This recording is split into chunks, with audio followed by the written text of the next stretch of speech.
اندرونی اور بیرونی دباؤ کے آگے نہ جھکنے کے دعویدار بانی تحریک انصاف اور ان کی جماعت پی ٹی آئی کے رہنماؤں نے کل ایک اور ملک دشمنی کا ثبوت دیتے ہوئے عالمی ادارے IMF کو ایک خط کے ذریعے ملک کو قرضہ نہ دینے کے بیان بھی اور کچھ شرائط کے ساتھ دینے کی اپیل کی ہے۔ اس جماعت میں الیکشنز میں دھاندلی کو بنیاد بنا کر IMF کو خط لکھا ہے جو اس بات کا ثبوت ہے کہ انہیں ملکی اداروں پر اعتبار نہیں ہے، اس لیے وہ عالمی اداروں سے ملک کی اندرونی مداخلت کے خواہاں ہیں۔ یہ خط بانی پی ٹی آئی کے ترجمان رؤف حسن نے بانی پی ٹی آئی کی ہدایت پر IMF کی مینیجنگ ڈائریکٹر کرسٹلینا جارجیوا کے نام لکھا، اور اس خط کے متن کے مطابق IMF 2 ہفتوں کے اندر قومی اور صوبائی اسمبلیوں کی 30% نشستوں کا آڈٹ یقینی بنائے اور بیل آؤٹ پیکج کے وقت پاکستان کے سیاسی استحکام کو مد نظر رکھنے کی درخواست کی گئی ہے۔ خط میں یہ بھی کہا گیا ہے کہ IMF پاکستان کو مالی سہولت دینے سے پہلے گڈ گورننس سے متعلق شرائط رکھے، پاکستان کو مالی سہولت دینے سے پہلے دیگر شرائط سامنے رکھے۔ بانی پی ٹی آئی کے خط میں کہا گیا ہے کہ فافن اور پتن نے عام انتخابات کے آڈٹ کا طریقہ کار بتا دیا ہے جس میں کچھ تبدیلیاں کر کے اطلاع کیا جا سکتا ہے، اور خط کے متن میں مزید کہا گیا ہے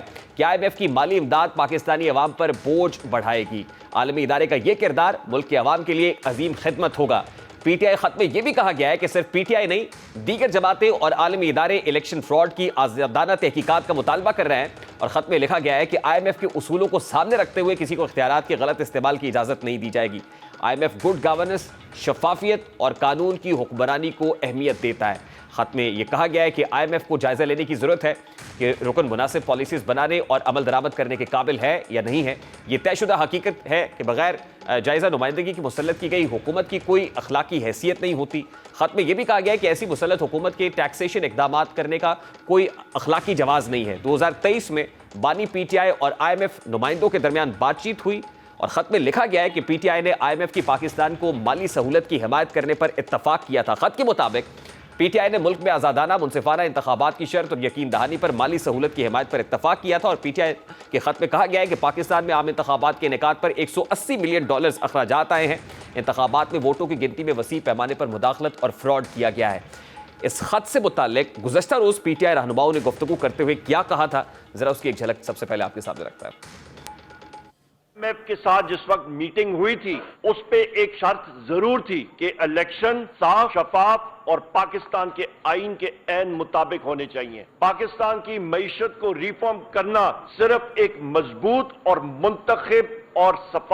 شفاف حکومت ہی کر سکتی ہے۔ پہلی دفعہ IMF نے بولا کہ ہم آپ لوگوں سے ملنا چاہتے ہیں، ہمارے بورڈ آف ڈائریکٹرز کہہ رہے ہیں کہ عمران خان اور پی ٹی آئی سے کنسنٹ لو، اگر پاکستان کو 9 ماہ کا پروگرام دینا ہے تو عمران خان کی کنسنٹ ہوگی تو پروگرام دیا جائے گا۔ پیپلز پارٹی کے دیگر عمائدین بھی اس کو ملک دشمنی کے مترادف قرار دے رہے ہیں۔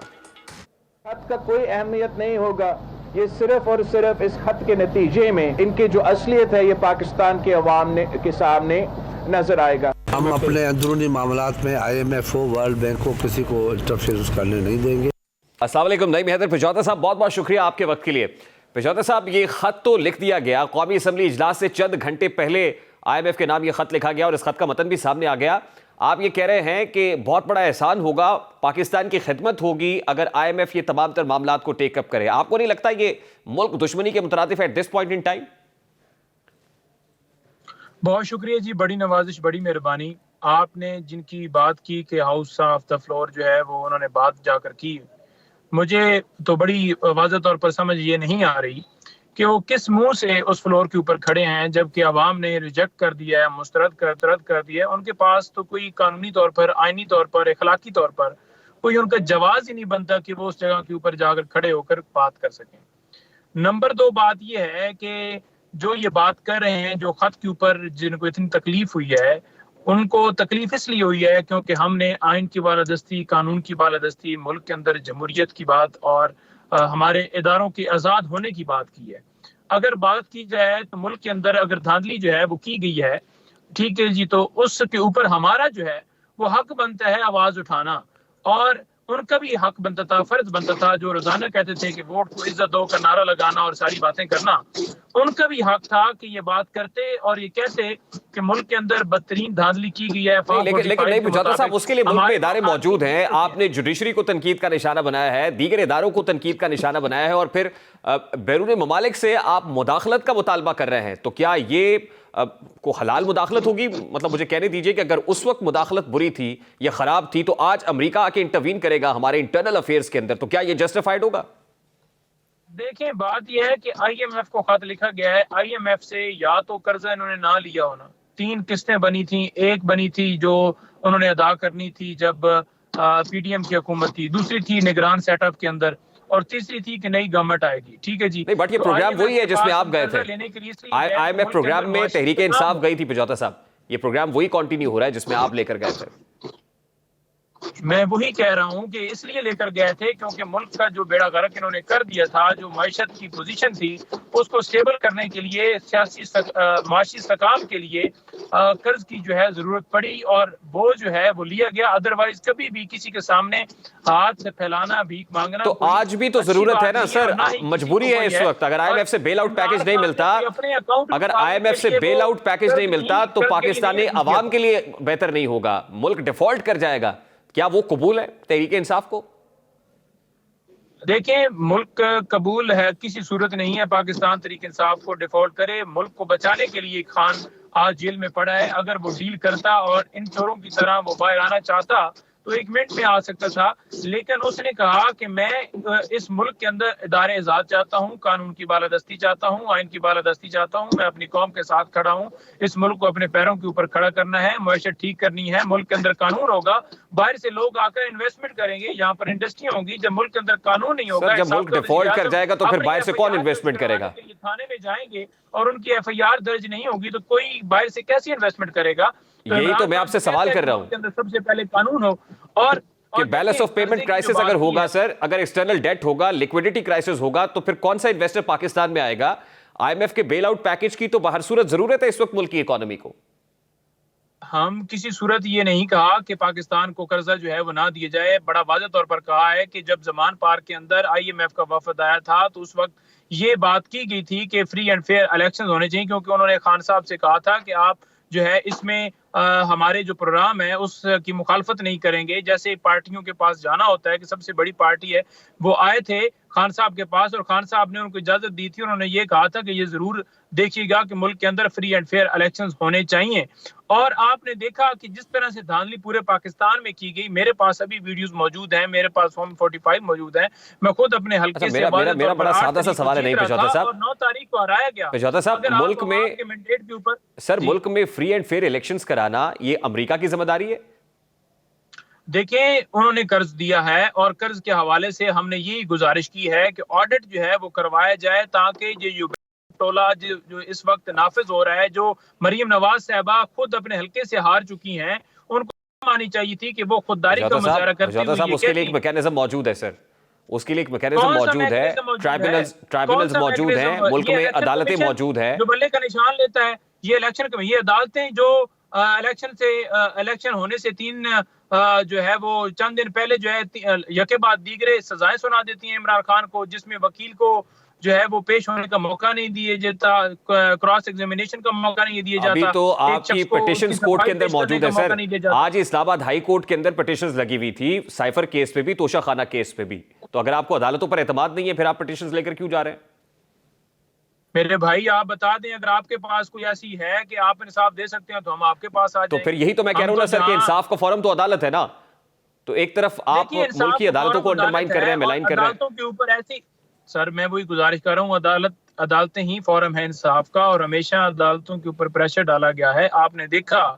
کہ ہمارے حلقوں سے اگر درخواستیں گئی ہیں تو انہوں نے کہا جی الیکشن کمیشن کے پاس جائیں, الیکشن کمیشن کے پاس گئے ہیں, انہوں نے کہا جی کہ آپ ٹرائیبیونل کے اندر جائیں. اب ٹرائیبیونل بنتے بنتے 5 سال گزر جائیں گے. عمران خان کے کیسز کو جس طرح سے چلایا گیا جیل کے اندر, اور جس طرح سے ان کو موقع نہیں دیا گیا صفائی پیش کرنے کا, اور جو کیسز تھے جھوٹے بوگس, آج بھی کپتان عمران خان کے اوپر کیسز ختم ہو جاتے ہیں اگر وہ ڈیل کرے, لیکن وہ ڈیل والا راستہ نہیں اختیار کر رہا. آپ نے دیکھا کہ ڈیل والا راستہ اختیار کیا, لندن پلان کے ذریعے وہ نواز شریف آیا, اس نے اپنے کیسز ختم کر لیے. آپ کے سامنے واضح ثبوت ہے, اس کی مثال آپ کے سامنے نواز شریف بیٹھا ہوا ہے, ایک مجرم ہے, اس کو کیسے سیاسی قیمت,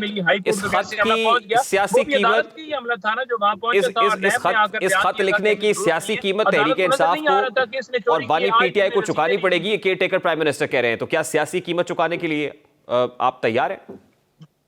دیکھیں کیئر ٹیکر جو بیٹھے ہوئے ہیں نا, پہلی تو بات یہ ہے نا کہ وہ کسی صورت اس طرح کا بیان دے ہی نہیں سکتے, کیونکہ وہ کوئی آئینی عہدے طور پر وہ ایک دن بھی نہیں چلا سکتے تھے 90 ڈیز کے بعد.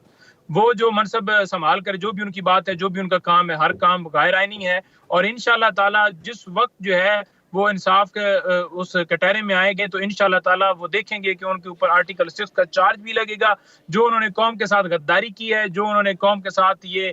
رویہ کیا ہے، جو آئین کی دھجیاں اڑائی گئی ہیں، وہ کس منہ سے کریٹیسائز کر دیں. ہمیشہ انہوں نے بانی پی ٹی آئی یعنی کہ ہمارے کپتان عمران خان کے حوالے سے ہمیشہ بیانات دی ہیں. انہوں نے ہمیشہ اس قوم کے حوالے سے یہ کہا ہے کہ یہ 9 مئی کے اندر قوم ساری ملوث ہے، اور جو ان کے بیانات ہیں آن ریکارڈ ہیں. بس چند دنوں کے وہ رہ گئے ہیں جو انہوں نے غیر آئینی طور پر ایک منصب سنبھالے رکھا، اور جو ملک کے اندر ظلم و ستم انہوں نے کروایا. قوم کبھی پرجاتا صاحب لاسٹلی اینڈ ویری کوئکلی، چند دن ہی پریزیڈنٹ عارف الوی کے بھی رہ گئے ہیں، اور چند دن پہلے انہوں نے جو ڈیلنگ ٹیکٹکس استعمال کرتے ہوئے بالآخر جو سمری منظور کر لی اجلاس بلانے کی، آپ سمجھتے ہیں کہ صدر مملکت کا درست اقدام تھا اور پی ٹی آئی اس کو بیک کرتی ہے؟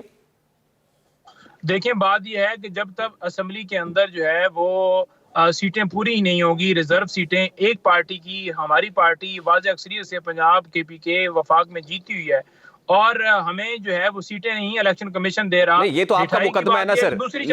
لیکن عارف الوی صاحب نے اجلاس بلا لیا ہے. اسمبلی کے اندر کوورم پورا نہیں ہوگا، تعداد پوری نہیں ہوگی، کیسے آپ کسی بھی اسپیکر کا، ڈپٹی اسپیکر کا، تو عارف الوی صاحب کا اجلاس بلایا جانا غیر آئینی اور غیر قانونی ہے؟ جی عارف الوی صاحب نے جو اجلاس بلانے کی ریکوزیشن پر دستخط کیے وہ غیر آئینی اور غیر قانونی اقدام ہے، یہ کہہ رہے ہیں آپ؟ دیکھیں جو انہوں نے اجلاس بلایا تھا وہ غیر قانونی غیر آئینی ہے، اور یہ صدر صاحب کیونکہ انہوں نے اجلاس جو ہے وہ آئین توڑ کر بلایا، انہوں نے تو اپنی عزت بچائی کہ ٹھیک ہے پھر انہوں نے بلا صبح ویسے بھی ہو رہا ہے تو انہوں نے دستخط کر. تحریک انصاف ساتھ کھڑی ہے اس فیصلے کے؟